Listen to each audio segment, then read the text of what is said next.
Aula 3. Como as pessoas podem resolver conflitos. Na aula anterior, você aprendeu que existem diversas razões para explicar as ações dos indivíduos. Uma maneira de entender como as pessoas agem foi estudada por matemáticos e deu origem à teoria dos jogos. Essa teoria auxilia a entender as atitudes que podem ser observadas quando dois ou mais agentes de decisão interagem. Isso é importante porque ao lidarmos com conflitos entre pessoas, precisamos compreender como elas agem. Ao final dessa aula, você deve ser capaz de entender. Nessa aula, você vai aprender um pouco mais sobre as possibilidades de solucionar conflitos entre as pessoas. Vai entender como funcionam os métodos autocompositivos e heterocompositivos e as diferenças, ainda que sutis, entre elas. Formas de solucionar os conflitos. Quando temos um problema, quando entramos em conflito com algumas pessoas, quais são as formas possíveis de resolvê-lo? É normal pensarmos e escutarmos as pessoas dizendo que vão à justiça. Essa é uma forma de dizer que vão abrir um processo perante ao Poder Judiciário. Desde a promulgação da Constituição de 1988 e a criação de novas formas de acesso à justiça, o número de processos judiciais aumentou muito. Em seu artigo 5º, a Constituição garante assistência jurídica integral e gratuita. Isso estimulou as pessoas a procurar ainda mais o Poder Judiciário para resolver seus problemas. Porém, levar o conflito ao Poder Judiciário não é a única forma de solucioná-lo. As pessoas podem encontrar soluções por outros métodos. Vamos conhecê-los melhor nessa aula. Relações unidimensionais e multidimensionais. O professor Alexandre Araújo Costa salienta que antes de pensar em formas de soluções de conflitos, há que se pensar em vários aspectos, e um deles é o tipo de relação que as pessoas têm entre si. A distinção entre relacionamento unidimensional e multidimensional se faz necessária porque influi na escolha dos métodos e nas atitudes das pessoas. As relações unidimensionais são aquelas nas quais as pessoas possuem somente um vínculo, algo pontual. Por exemplo, em uma batida de carros entre motoristas que não se conhecem. Essa é uma relação circunstancial e que aconteceu aquela vez e pode não voltar a existir. Já relações multidimensionais são aquelas nas quais as pessoas possuem vários interesses pontuais, em que as pessoas estão interrelacionadas em vários pontos e assuntos. As pessoas não só se conectam, mas estão ligadas a outras estruturas que as fazem interagir. Por exemplo, uma vizinhança, uma família, um grupo de amigos. Pense como seria muito diferente você bater no carro do seu namorado do que bater em alguém que você nunca viu. Pare para analisar como você teria reações completamente diferentes.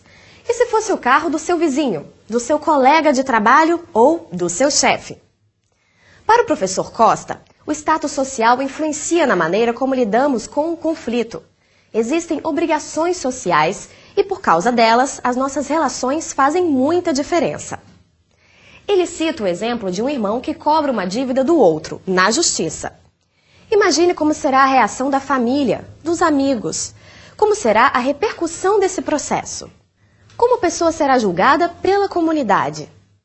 Já se é uma dívida de alguém que você não tem relações multidimensionais, não será um problema. Talvez você receba até um elogio por ter tido essa iniciativa. Normalmente, as relações multidimensionais vêm carregadas de um fator muito importante, a emoção, a afeição. Esse tipo de relação, segundo Costa, exige uma forma de agir comprometida, uma manifestação de que a pessoa se importa com a relação, se importa com a outra parte. Pois dependendo da forma de conduzir o conflito, novos e maiores problemas podem surgir. Quando as relações são unidimensionais, é mais fácil não envolver o fator emoção e afeição. Como a pessoa não está preocupada em como o outro vai reagir, ela acaba se envolvendo bem menos. Por exemplo, numa relação de compra em um país no qual a pessoa esteja de férias e que não pretenda voltar tão cedo. Então, ela tem problemas com o atendimento. A tendência é a pessoa resolver o conflito de uma forma muito menos emocional e não medindo consequências futuras. Procedimentos construtivos e destrutivos. Segundo o professor Morton Deutsch, existem duas maneiras de resolver os conflitos, a destrutiva e a construtiva. Para ele, a condução do processo, a forma como ele é encarado, ajudam a classificá-lo. Um procedimento é considerado destrutivo quando a relação que havia antes do conflito não é mais preservada. Pode ocorrer o rompimento ou então o enfraquecimento do relacionamento entre as partes. Para ele, essas formas de solução não resolvem o conflito e acabam por agravá-lo, piorando ainda mais a situação. As pessoas cada vez mais vão se distanciando do que realmente aconteceu e passam a brigar para ver quem é que tem razão, transformando o problema assim numa disputa. Muitas vezes isso acontece porque as partes colocam suas posições contrárias e assumem seus interesses também contrários e partem mesmo para a briga. Em procedimentos destrutivos, as partes acabam focando na pessoa e partem para a guerra. E como haverá alguém que vai dar razão a uma das partes, ou seja, como uma delas vai vencer, as partes nem precisam se preocupar. Veja esse exemplo. Carla e Vanessa são irmãs e sócias em uma microempresa de lembranças para festas. Por problemas logísticos, Carla decide desfazer a sociedade e vai conversar com a irmã Vanessa. Vanessa não reage bem e diz que vai ficar com todos os bens da empresa e que elas se encontrarão na justiça. Carla fica muito magoada e pretende se vingar de Vanessa e começa a procurar evidências de que ela trabalhou muito mais pela empresa do que a irmã. No fim, o conflito toma proporções gigantes e Vanessa deixa de visitar sua sobrinha porque brigou com a irmã. A família fica dividida e as duas só se encontram na frente do juiz. E depois da sentença, cada uma fica com um pouco dos bens e com nenhuma relação fraterna. Isso é bastante comum e não significa que todos os processos judiciais são destrutivos, mas como as partes têm pouca atuação durante os trâmites, é possível que as relações acabem ali. Os procedimentos construtivos, por sua vez, preservam as relações e por muitas vezes as fortalecem. Para Deus, esses tipos de soluções se caracterizam por 4 elementos. Primeiro, a capacidade de estimular as partes a desenvolverem soluções criativas, que levem em conta os interesses dos dois lados. Segundo, a capacidade das partes ou do facilitador em motivar os envolvidos a resolverem seus problemas sem atribuir culpa. Terceiro, o desenvolvimento de condições que permitam a reformulação das questões diante de alguns impasses. E quarto, a disposição das partes em resolver não apenas o mérito da questão, mas todas as questões que influenciaram o conflito. No fim, procedimentos construtivos auxiliam as partes a refletir sobre o conflito, a pensar sobre a relação delas e entender que aquele problema os fará melhorar sua relação e não acabar com ela. Esse tipo pode sim acontecer em um processo judicial, mas dependendo da condução dos advogados e do juiz, fica mais difícil. É preciso entender que cada vez que afastamos as partes da decisão de seus problemas, mais fácil é lidar com as posições e não com os interesses. Podemos dar fim a um conflito, mas gerar outro muito maior. Métodos autocompositivos e heterocompositivos. Existe uma outra distinção muito usada para classificar métodos de solução de conflitos. É a classificação em autocomposição e heterocomposição. Essas classificações estão relacionadas às maneiras como as partes decidem se acertar para resolver seus conflitos. Auto quer dizer próprio, e hétero vem do grego héteros e quer dizer diferente. Isso mostra que um tipo de união entre as partes é feita porque elas mesmas estão envolvidas e vão se compor. E na outra, haverá alguém externo ao conflito que vai ajudá-las. Vamos entender melhor essa classificação. Autocomposição. Nessa classificação são considerados procedimentos com e sem intervenção de terceiros. O importante aqui é que as partes conseguem se unir para resolver o problema. Autocomposição direta. Como foi dito, a autocomposição significa que as partes conseguem resolver o conflito juntas, encontrando um caminho próprio. Na autocomposição direta, as partes se compõem sem intervenção de um terceiro, ou seja, quando estão apenas as partes envolvidas no conflito, resolvendo seus problemas. Nesse tipo de enfrentamento do conflito, é possível que hajam questões que não envolvem dimensão emocional. Assim, acontece apenas uma negociação de interesses, na qual as partes vão colocar seus pontos e chegar a um acordo. Como, por exemplo, a discussão sobre a falta de entrega de farinha à padaria de Maria, ou ao valor do salário que será pago a um empregado. Esses procedimentos podem ser chamados de negociação ou transação. Esse tipo de solução normalmente traz consigo a noção que cada um vai traçar uma estratégia para conseguir alcançar o acordo. É possível, sim, que haja intervenção de um terceiro na negociação, porém sua função não é facilitar a conversa entre as partes, e sim negociar por uma das partes. O negociador é parcial, ele está defendendo os interesses de uma parte. O negociador normalmente representa uma das partes, que podem até não comparecer à reunião e enviar apenas o negociador. Mas, como dissemos, existem algumas autocomposições que envolvem questões que vão além das financeiras e incluem as questões emocionais do conflito, como a separação de um casal ou o fim de uma sociedade entre irmãos. Para esses tipos de questões, o professor Alexandre Araújo Costa sugere que seja usada uma autocomposição direta comprometida, pois apenas uma estratégia pura e simples, desprovida de emoções, não é suficiente. Esse novo termo sugerido pelo professor significa que os envolvidos agem de forma comprometida. O que isso significa? Significa que passamos para um jogo de soma não zero, que o ganho de um não é a perda do outro. Principalmente porque há uma preocupação com que o outro também saia satisfeito do procedimento. Não há uma disputa, e sim, de fato, uma composição. O professor acredita que quando as partes usam o agir comprometido positivo, o terceiro não é necessário, pois as partes reconhecem as necessidades e interesse do outro e tentam preservar a relação por si mesmas. É importante entender que as escolas de negociação apresentadas nesse curso tentam elevar a negociação ao patamar de autocomposição comprometida, pois a tentativa é tirar o estigma da negociação de uma simples barganha e transformá-la num instrumento de ganhos mútuos. Autocomposição assistida.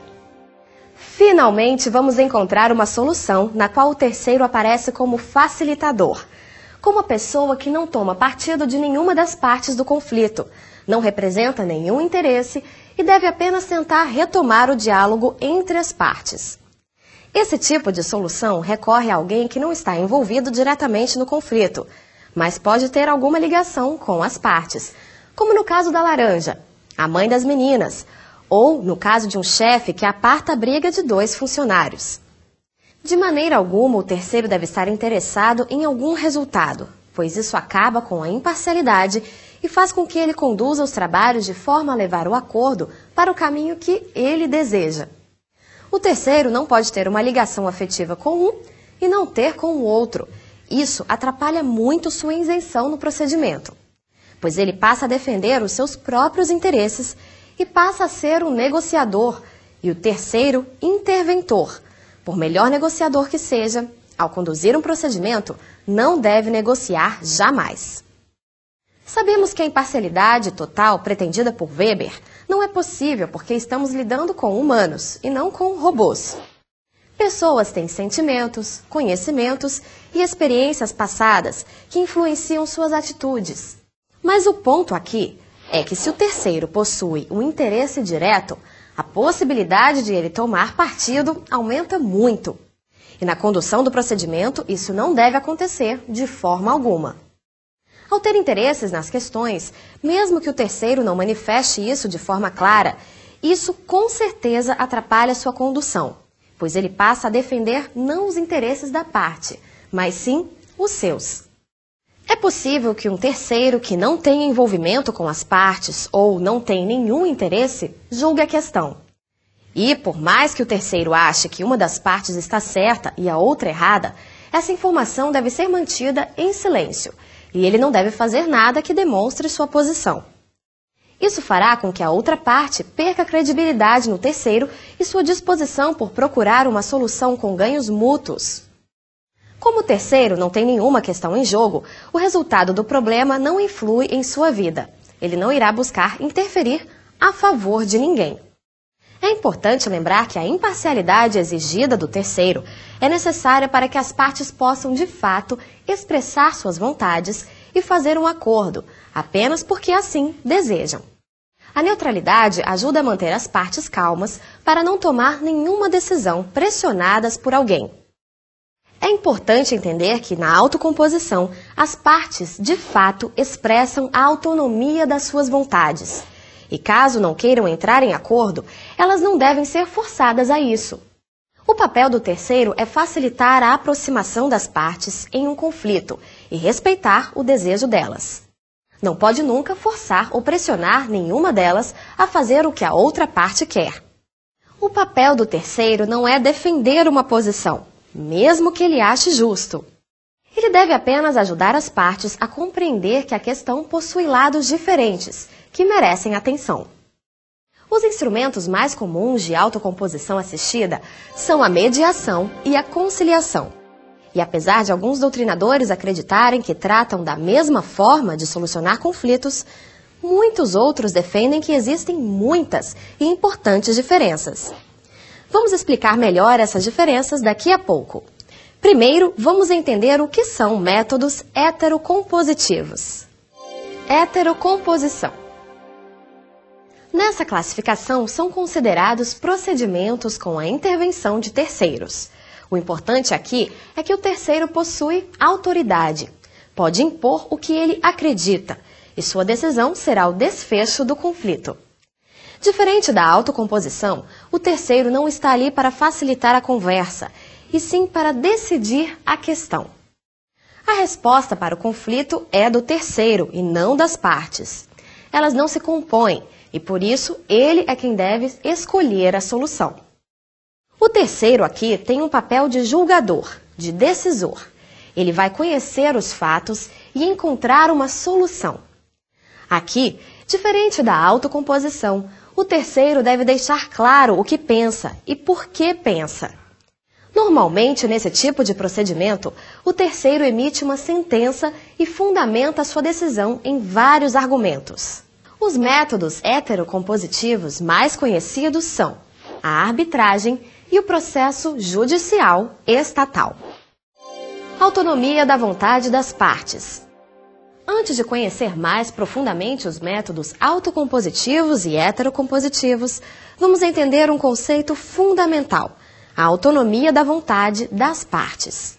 Vocês vão ouvir falar nela quando estudarmos mais cada método. Por isso, vamos deixar esse conceito claro para todos. A autonomia da vontade das partes significa dizer que os sujeitos envolvidos nos conflitos podem optar pela maneira como vão solucioná-los e mais, que dentro de alguns métodos elas podem aceitar ou não a proposta ou podem escolher os critérios pelos quais o terceiro vai julgar seu caso. Agora que já sabemos o que a autonomia da vontade das partes quer dizer, vamos conhecer melhor os instrumentos que podem ser usados para solucionar os conflitos. Maneiras de resolver os conflitos. Existem diversas maneiras de solucionar os problemas entre duas ou mais pessoas. Já sabemos que eles podem melhorar ou destruir a relação entre as partes e que podem ser decididos pelas próprias partes ou por um terceiro. Nessa aula você vai entender melhor a transação, a negociação, a mediação, conciliação, arbitragem e o processo judicial. Vamos lá! A transação consiste num acordo direto, ou seja, sem intervenção de terceiros, realizado pelas partes diante de um processo judicial.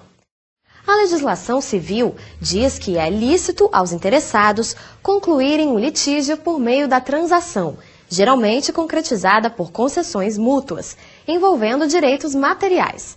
O texto está nos artigos 840 e 841 do Código Civil de 2002. Por ocorrer durante um processo judicial, o acordo emanado da transação é ratificado, homologado, pelo juiz, que encerra o processo como se houvesse, ele mesmo, proferido uma sentença, pois tal acordo é válido como tal. Por exemplo, Zoni e Mateus estão brigando na justiça para saber quem deve ficar com a casa que eles possuem. Já contrataram advogados e o juiz está analisando o processo. Porém, Mateus procura Zoni e faz uma proposta. Ela aceita e comunica a seu advogado. Os dois avisam ao juiz e escrevem um acordo que o juiz vai homologar e o processo é extinto. Negociação. A negociação consiste numa relação de trocas, concessões e resoluções inclinadas à satisfação das necessidades ou interesses das partes opostas. Negociar faz parte do nosso dia a dia, de toda e de qualquer pessoa, seja enquanto negociam o valor dos produtos ou serviços com os clientes, os salários com os funcionários, as compras com os fornecedores e o transportador, os conflitos decorrentes das próprias atuações comerciais com toda a rede de relacionamentos. Uma negociação é um processo que tem por finalidade permitir que duas ou mais partes afastem-se de suas posições divergentes iniciais para irem ao encontro de um denominador comum, sob o qual possam alinhar seus interesses e alcançar um acordo mutualmente aceitável, vantajoso e viável. Na negociação, as partes conversam entre si, sem intermediação de ninguém, e tentam se entender. Com uma conversa franca, bem intencionada e cada lado cedendo o que pode ser cedido, os acordos acontecem mais facilmente e todos ficam satisfeitos. Os dicionários se restringem a tratar a negociação como meros atos de promoção de ajustes, convênios e tratados, ou, quando muito, a tratam como sendo um entendimento sobre um tema polêmico ou controverso, como definem respectivamente o Aurélio e o Roais. Em verdade, ambos estão certos, mas a real negociação envolve muito mais elementos que a simples convergência de ideais para se firmar um acordo. Ao buscarmos as raízes da palavra negociar, vamos nos deparar com a prática dos negócios ou com o ato de fazer negócio. E o termo negócio, por sua vez, advém do latim negotio, ou neg otium, que significa dizer sem ócio, ou sem descanso, ou sem ociosidade. Logo, a ação de negociar, desde seus primórdios, exige muito trabalho e esforço para se chegar aos resultados perseguidos, sejam eles quais forem. Nesse sentido, Eduardo Terra, citado por Leônidas Loureiro, nos explica que a negociação é uma ferramenta, um conjunto de técnicas para lidar com conflitos e impasses. Já para McCall e Warrington, citado por Alonso, a negociação é qualquer série de processos de comunicação verbal ou escrita por meio do qual duas ou mais partes de origem cultural, igual ou distinta e com interesses comuns ou antagônicos, estudam e pensam uma forma de ação conjunta que seja compatível com seus objetivos particulares e que sirva para esclarecer ou redefinir as finalidades de suas relações. Logo, também podemos crer que uma negociação pode ser tida como sendo um processo que tem por fim permitir que duas ou mais partes afastem-se de suas posições divergentes iniciais para irem ao encontro de um denominador comum, sob o qual possam alinhar os seus interesses e alcançar um acordo mutuamente aceitável, vantajoso e viável. Ou seja, as negociações ocorrem quando as partes que pretendem se envolver mutuamente em busca de uma solução conjunta se dispõem a efetuar concessões com trocas recíprocas, em busca de um resultado aceitável e oportuno. Mediação. A mediação tem como principal característica proporcionar oportunidades para a tomada de decisões pelas partes em conflito, utilizando técnicas que auxiliam a comunicação no tratamento das diferenças entre os envolvidos, de forma construtiva e interativa.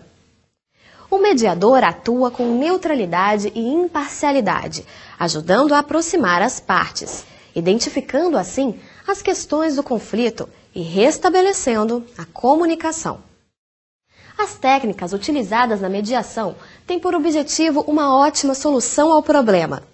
Na mediação, as duas ou mais partes envolvidas no conflito detêm o poder decisório e são auxiliadas por um terceiro neutro que não conhece o conflito, imparcial e facilitador, que conduz o processo, sem interferir na decisão final das partes que o escolheram.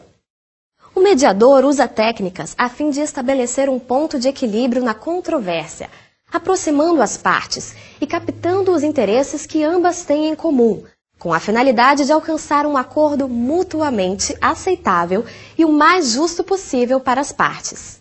Nota-se que em um procedimento de mediação, o mediador não deve expor jamais o seu ponto de vista sobre o conflito. Não deve fazer sugestões e não deve construir juízos de valores sobre quem está, de fato, certo ou errado. E nem tampouco sugerir enfaticamente uma solução para o problema, pois cabe às partes enxergarem a solução cabível ao fato que lhes cercam. Conciliação. A conciliação é um método de solução de conflitos mediante intervenção de um terceiro neutro e imparcial. O conciliador, diferente do mediador, pode sugerir formas de solucionar o problema. Preste atenção, o conciliador não profere sentença, mas sim sugere um termo de acordo que, aceito, será formalizado pelas partes. O termo conciliação deriva do latim conciliatione, que deriva do verbo conciliare, cujo significado é o ato ou efeito de conciliar, harmonizar, pacificar, pôr de acordo, aproximar ou mesmo compatibilizar os interesses ou realizar a composição de diferenças. Em nosso estudo, o termo conciliação significa uma técnica pacífica de solução de conflitos, que por meio de um processo informal, consensual, comunicacional e autocompositivo, as partes envolvidas são auxiliadas por um ou mais facilitadores neutros a encontrarem uma solução aceitável para todos e, com isso, realizarem um acordo sobre os interesses em questão. No entendimento de De Plácido e Silva, em seu dicionário jurídico, conciliação significa o ato pelo qual duas ou mais pessoas desavindas a respeito de certo negócio ponham fim à divergência amigavelmente. O importante da conciliação, que se assemelha muito com a mediação, é o terceiro, que possui uma postura muito mais ativa e pode propor caminhos para resolver os problemas das partes. Muitas correntes afirmam que as conciliações são mais indicadas para relações unidirecionais e as mediações para relações multidirecionais. A arbitragem. A arbitragem é uma alternativa amigável de solução de conflitos, com a cooperação de um terceiro denominado árbitro, prevista pela Lei 9.307 de 1996. O árbitro deve ser especialista na matéria em discussão, de confiança e escolha das partes. Sua decisão tem força definitiva de sentença, sem as formalidades do processo judicial tradicional. A arbitragem é fundamentada no consenso, que pode se dar de duas formas. A inserção da cláusula compromissória no contrato. Essa cláusula é colocada no contrato firmado entre as partes para estabelecer que, em caso de conflitos, eles serão resolvidos pela arbitragem e não pela via judicial, ou pela assinatura do compromisso arbitral, quando já existe o conflito e as partes não têm cláusula e querem optar pela arbitragem. Podem ser resolvidos por meio da arbitragem todos os litígios relativos a direitos patrimoniais disponíveis. Todavia, há uma corrente no Brasil que também admite a possibilidade das entidades de direito público submeterem os litígios oriundos da execução dos contratos à arbitragem. Essa disposição deverá constar no contrato. Na arbitragem, as duas ou mais partes em conflito elegem um árbitro, que vai resolver o problema e decidir no lugar delas, de acordo com as normas, costumes, doutrinas, jurisprudências, entre outras bases possíveis que possam influenciar e compor seu convencimento. O árbitro deve ser escolhido em conjunto. As decisões sobre como se dará o processo são feitas pelas partes. Por isso, essa parte da arbitragem é considerada autocomposição. Mas note bem, na arbitragem, diferente do que ocorre na mediação, na conciliação, na transação e na negociação, as partes não decidem entre si, mas delegam esse poder de solução direta em favor de um terceiro, o árbitro, o qual, diante de uma neutralidade e imparcialidade, analisa o caso e as provas para decidir acerca de qual seja a melhor solução para o conflito. Processo judicial. Resolver um conflito pela via judicial trata da imposição de uma solução por um juiz de direito, concursado e pertencente aos quadros da magistratura do Poder Judiciário. Quando decidimos recorrer ao Poder Judiciário, delegamos a agentes do Estado a função de avaliar o conflito e decidir como ele deve ser solucionado.